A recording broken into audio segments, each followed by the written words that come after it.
ISIS clearly is a brutal, dangerous organization. We all agree that it has got to be defeated. Here is my concern. My concern is that the United States gets involved in a quagmire, in a never-ending war, that it is the United States of America, our soldiers, our taxpayers, who are defending the royal family of Saudi Arabia, who are worth hundreds of billions of dollars.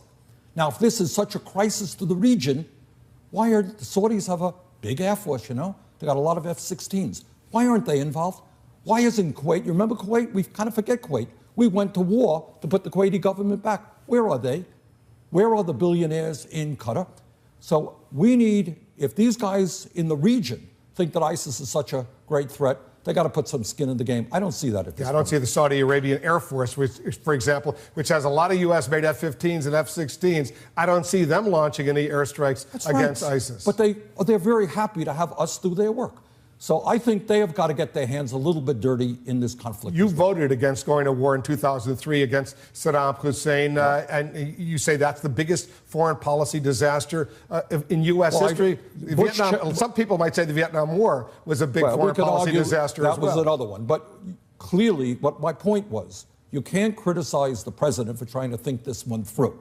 Bush and Cheney were forceful, they were direct, and it turned out to be a major blunder of which we are suffering the president today. I have and do support the president using airstrikes. I think he has the right to do that. I think that they are working.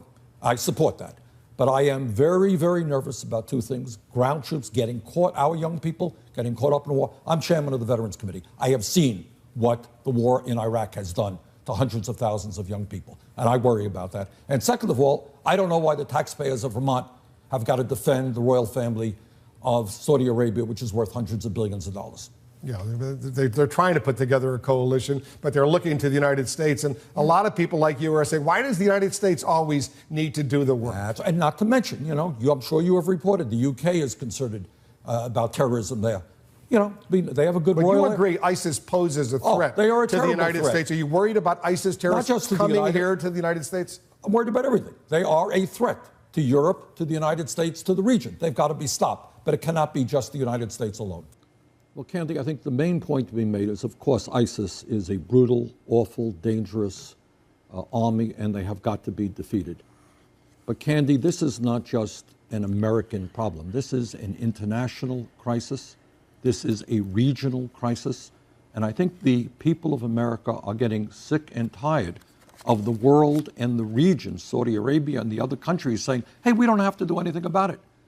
The American taxpayer and American soldiers will do all the work for us.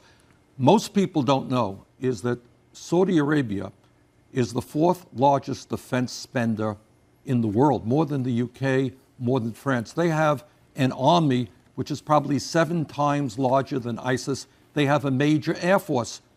Their country is run by a royal family worth hundreds of billions of dollars. Sure, but they've shown no sign at all that they want to go in, and neither have the Jordanians, although they seem a little more interested, or the Turks.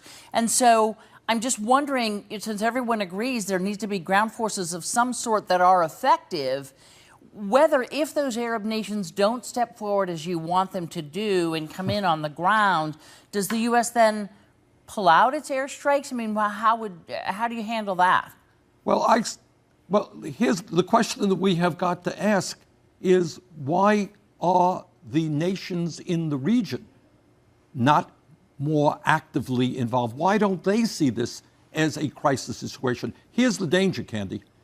If the Middle East people perceive this as the United States versus ISIS, the West versus East, Christianity versus Islam, we're going to lose that war. This is a war for the soul of Islam, and the Muslim nations must be deeply involved. And to the degree that developed countries are involved, it should be the UK, France, Germany, other countries as well. So I worry very much, and I go out around Vermont and around the country, and people are saying, yeah, we're concerned about ISIS, but we're also concerned about the collapse of the American middle class and infrastructure, which is falling apart, the need to create jobs in America. We can't do it alone. It has to be an international and a regional coalition. It's a problem for the international community. And you asked me a moment ago, why aren't other countries more deeply involved? I will tell you why. Okay. because they believe that the American taxpayers are going to do it and American soldiers ultimately will do it. And as long as that signal is out there, that is what's going to happen. I want the Saudi Arabian government to be actively involved. I want their troops to be on the ground. I don't want them to believe that we're going to do it for them. So yes, I think we have to play a very strong and supportive role with the UK, with France, with Canada, with other countries. It cannot and should not be the United States alone. It is very easy to criticize the president, but this is an enormously complicated issue. We are here today because of the disastrous blunder of the Bush-Cheney era, which got us into this war in Iraq in the first place, which then developed the can of worms that we're trying to deal with right now. So I think, again, it has to be an international effort. I think the United States, along with other countries, have got to play an active role. ISIS is a terribly dangerous organization. And we have to do it internationally and regionally. And if that support is not there in terms of the ground troops that you're calling for, from the Saudis or the Turks or the Jordanians, etc., if that help is not forthcoming on the ground, then does the U.S. pull out? It seems to me it's a catch-22 to say, hey, somebody has to deal with this, but it shouldn't be us. So, but it's dangerous and it is a threat to us. So when does the U.S. step back? It is a threat to us. It is a threat to the UK, maybe even a greater threat, and to France. And so long as the word is out that people think we're going to do it, they're not going to step up to the plate. So I think what the United States has got to demand, we're going to be in this thing, not with troops on the ground, but with air attack support and other support, arming those people who need to be armed. But you guys are going to have to get into this as well. So would you support broader airstrikes, and would you support arming, it sounds like you would, arming the Peshmerga, the Kurdish forces? Yes.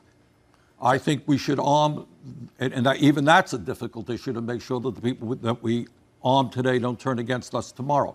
But I think providing arms to those people who we can trust and providing air support is, in fact, something we should be doing. But for you, would it be confined to the Peshmerga? I know that you voted against arming and training Syrian rebels. So is there a difference to you between the Peshmerga and the Syrian rebels? Here's where I am. We have been at war for 12 years. We have spent trillions of dollars. I'm chairman of the Senate Committee on Veterans Affairs. We have 500,000 young men and women who have come home with PTSD and TBI. What I do not want, and I fear very much, is the United States getting sucked into a quagmire and being involved in perpetual warfare year after year after year. That is my fear.